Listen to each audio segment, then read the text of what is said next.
Olá pessoal, aqui é o pastor Edmar da Casa de Oração Atos 12. Eu quero começar esse vídeo, deixar um pensamento no coração de vocês. Eu quero começar com uma pergunta: de qual reino você é? A palavra de Deus fala em Marcos, no capítulo 1, versículo 14 e 15. Fala assim: depois que João foi entregue à prisão, veio Jesus para a Galiléia, pregando o evangelho do reino de Deus e dizendo: o tempo está cumprido e o reino de Deus está próximo. Arrependei-vos e crede no evangelho. Vocês já pararam para pensar que Jesus, em todos os evangelhos, Jesus só teve um tema que ele tratou? Ele tratou do reino. Jesus, ele pregou sobre o reino. Jesus, ele ensinou sobre o reino. Jesus, ele contou parábolas a respeito do reino. Mas você já foi honesto no seu coração e já se perguntou que reino que Jesus estava falando? Que reino é esse? Afinal de contas, o reino dos céus, que reino é esse?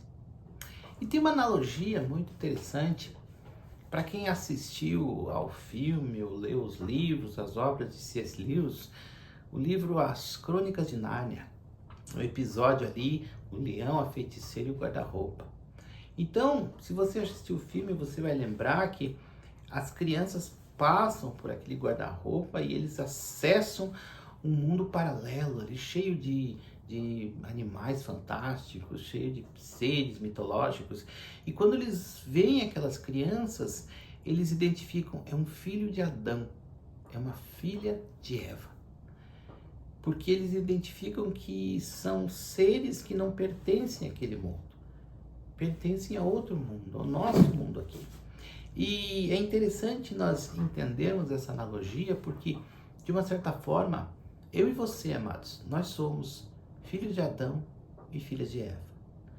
Adão teve um filho chamado Sete, que teve um filho chamado Enos, que teve um filho chamado Cainã, e assim sucessivamente, até chegar a mim e a você.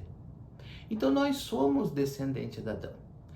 Só que qual o problema? Adão, ele foi desobediente a Deus. Adão falhou na comunhão plena que ele tinha com Deus no Jardim do Éden, naquele reino de justiça, reino da presença de Deus. E eles foram infiéis e essa infidelidade trouxe o pecado no mundo. E toda a natureza se tornou natureza imperfeita e caída, inclusive a natureza de Adão. Então, toda aquela imperfeição passou para o seu filho, que foi gerado à imagem e semelhança de Adão, e o filho do filho de Adão foi gerado à imagem e semelhança do filho de Adão, e assim sucessivamente, até chegar a mim e a você. Então nós carregamos a imperfeição do pecado em nós, e por causa do pecado toda a natureza caiu. Nós vivemos hoje num mundo injusto, num mundo cheio de tristezas, num mundo cheio de problemas, num mundo cheio de injustiças, num mundo cheio de dor. Mas nós também somos produto desse mundo. Nós também fazemos parte desse mundo. Então, amados, quando Jesus ele chega e anuncia que é chegado o reino de Deus, Jesus está falando que ele está trazendo uma outra realidade. Sabe aquela realidade perfeita, harmônica, justa, lá no Jardim do Éden, antes que Adão pecasse? Aquelas árvores maravilhosas do jardim, aquele reino de justiça em que estava ali a presença de Deus. Essa é a proposta de Jesus trazer de volta. Nós vemos pela palavra que a nação de Israel, ela era um protótipo de Deus para mostrar realidades do reino.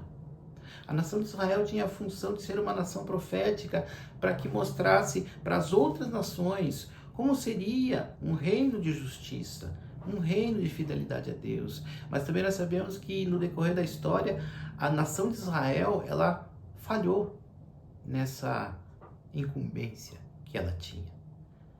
Mas um israelita não falhou. Um deles foi fiel. Chama-se Jesus Cristo, Jesus de Nazaré.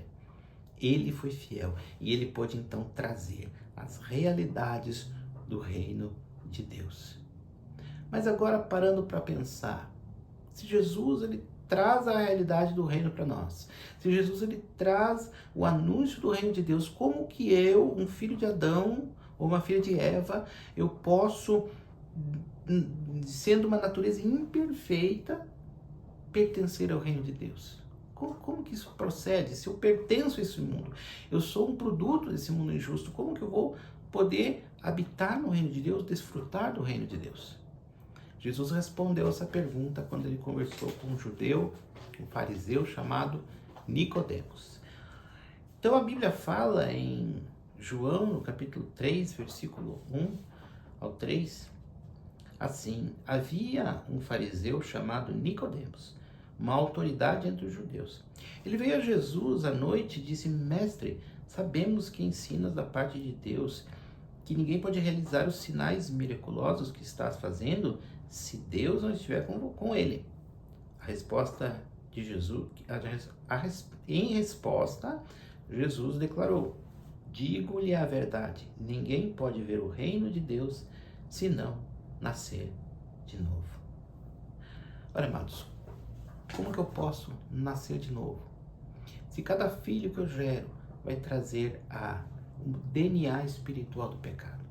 Cada filho gerado na face da terra traz o gene pecaminoso espiritual de Adão. Jesus fala que é preciso nascer de novo. Então não se trata de eu ganhar o reino de Deus com a minha justiça, com a minha bondade, com a minha virtude. Não se trata disso. Eu preciso transformar o meu DNA espiritual. Eu preciso reverter a minha paternidade para que eu nasça de novo.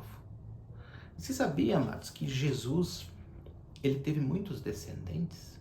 Jesus tem descendentes.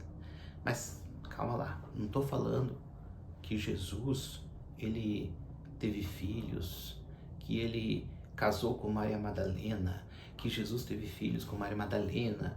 A linhagem merovíngia é muito legal para ser contada em filmes de ficção. Jesus não se casou e não teve filhos da carne, mas Jesus teve muitos descendentes. E quem fala isso é o profeta Isaías. Olha o que Isaías fala no capítulo 53, o versículo 10. Fazia parte do plano do Senhor esmagá-lo e causar-lhe dor. Quando, porém, sua vida for entregue como oferta pelo pecado, ele terá muitos descendentes. Terá vida longa e o plano do Senhor prosperará nas suas mãos. Amados, a descendência de Jesus é aquele que rende a sua vida ao senhorio dele. É aquele que crê na mensagem da cruz, do Filho de Deus que morreu para levar o meu pecado. Ele absorveu o meu pecado na cruz e ele foi morto pelo meu pecado. Quando eu entendo isso de todo o meu coração e eu entrego toda a minha vida para ele, eu passo por um processo de novo nascimento. E a graça do Senhor Jesus, a mesma graça que me salva, é aquela que me capacita a ser filho de Deus. É aquela que me transforma em ser filho de Deus. É aquela que vai alterando o meu DNA espiritual e me transicionando para filho de Adão, e de filho de Adão para filho de Deus. É nascer de novo, é nascer da água do Espírito, é nascer pela fé no Filho de Deus.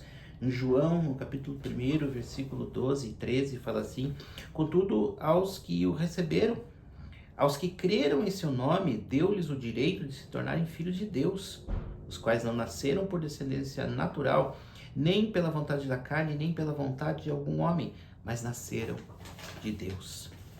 Então, amados, não se trata de fazer boas obras, não se trata de praticar a virtude, de dar esmolas, de ajudar os órfãos, os necessitados. Tudo isso é muito bom quando é uma evidência do que a graça fez no meu coração. Quando é alguma coisa que só mostra uma mudança interna. Quando é algo que vem de dentro para fora. Mas quem me transforma é a graça e o Espírito Santo. que me faz nascer de novo para uma vida eterna. Não é meu esforço, é graça do Senhor Jesus. Vocês já viram um ultrassom de um bebezinho na barriga da mãe?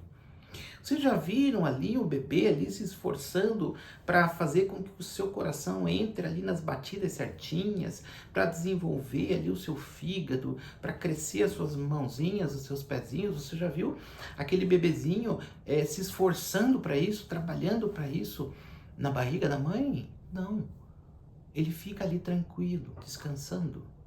Ele fica se alimentando do organismo da sua mãe, conectado a ele pelo cordão umbilical, e enquanto o milagre da vida faz o resto. Amados, nós precisamos entender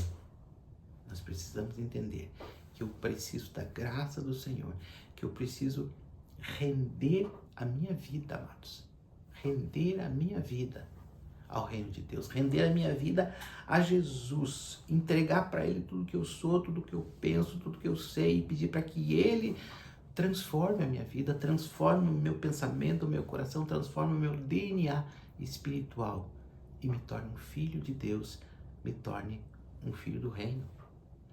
Amados, Jesus, Ele está preparando um povo, preparando uma descendência, porque Jesus vai voltar, o Rei vai voltar, amados. E quando Jesus retornar a essa terra, Ele vai trazer todos os aspectos do reino novamente. O reino de Deus será literal quando Jesus voltar. Mas quem vai habitar nele são os filhos de Deus, são os filhos do reino. O reino de Deus será para os filhos do reino. Então, para finalizar esse vídeo, eu quero retornar à pergunta que eu fiz lá no começo. De que reino você é? Um beijo no seu coração, um abraço, até o próximo vídeo.